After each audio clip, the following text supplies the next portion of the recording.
प्रत्येक मूल जेव्हा जन्माला येतं ना, त्यावेळेस त्याचा चेहरा किती एकदम गोंडस असतो, नाही? पण हाच चेहरा जेव्हा 18 वर्षाचा होतो, कोवळा असतो आणि नंतर 25 वर्षानंतर तो प्रेमाचा होतो.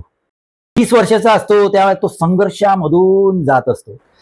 तोच चेहरा 35 मध्ये जबाबदारीचा होतो आणि तोच चेहरा 50व्या वर्षापर्यंत आपण जीवनामध्ये काय काय कमावलंय आणि काय काय गमावलेलं आहे याचा असतो.